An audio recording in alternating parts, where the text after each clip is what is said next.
দিদি আমি বলতে চাই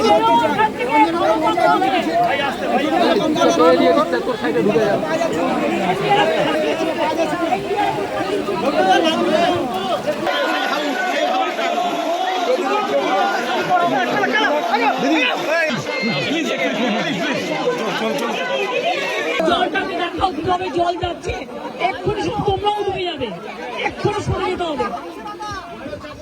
এইটা কালকে রাত্রে এই জলটা আবার ছেড়েছে নতুন করে ছেড়েছে এই জলটা। আজ দুটো পর্যন্ত উদয়নারায়ণপুর, আমতা, পাঁশকুড়া অনেক জায়গা আমরা কন্ট্রোল করলো, এই জায়গাগুলো ডুবে যাবে। আমি বলবো ডিএমকে এক্ষুনি এখান থেকে লোক শিফট করাতে।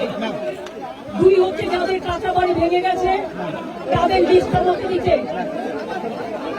তিন হচ্ছে যাদের জমি নষ্ট হয়ে গেছে, শস্য নষ্ট হয়ে গেছে,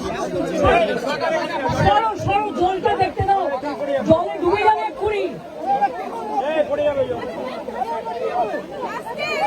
কৃষি জমি যাদের আছে বা শস্য আছে তারা চিন্তা করবেন না, তারা শস্য বীমার টাকা পাবেন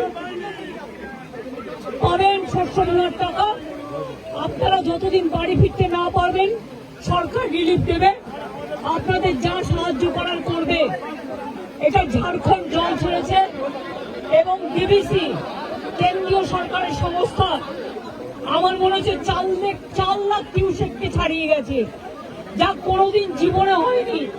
কারণ আমরা 5 লক্ষ পুকুর কেটেছি, আমরা 500 কোটি টাকার চেক ড্যাম করেছি, আমরা কপালেশ্বর কেলেঘাই প্রোগ্রামের মধ্যে দিয়ে অনেক এলাকাকে সেভ করেছি। ঘাটাল মাস্টারঘাট প্ল্যান যেটা পড়ে আছে 10 বছর ধরে, সেটাও আমরা ডিপিআর তৈরি করছি, আগামী 2 বছরের মধ্যে করে দেব। আর দক্ষিণবঙ্গ ডুবছে ডিবিসির জলে, এবং আমি যা শুনেছি কাল রাতে জলের ওপর আবার জল ছেড়েছে। এই জায়গাগুলো ভেজা ছিল না, অনেকটা দূরে ছিল, আমাকে এসপি বললেন, ডিএম বললেন এটা এক্ষুনি হয়েছে।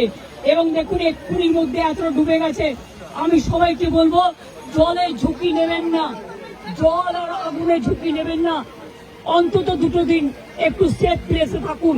তারপরে জলটা বেরিয়ে গেলে তারপরে আপনারা আস্তে আস্তে বাড়ি যাওয়ার মতো পরিস্থিতি থাকলে তখন বাড়িতে যান।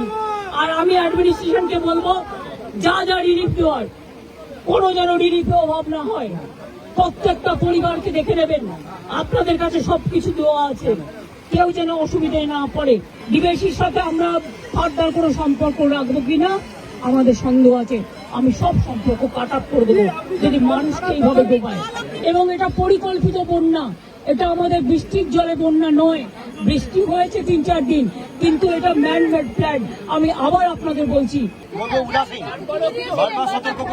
এটা নিয়ে বড় আন্দোলনে যেতে হবে, এটা নিয়ে আমরা বড় আন্দোলনে যাবো।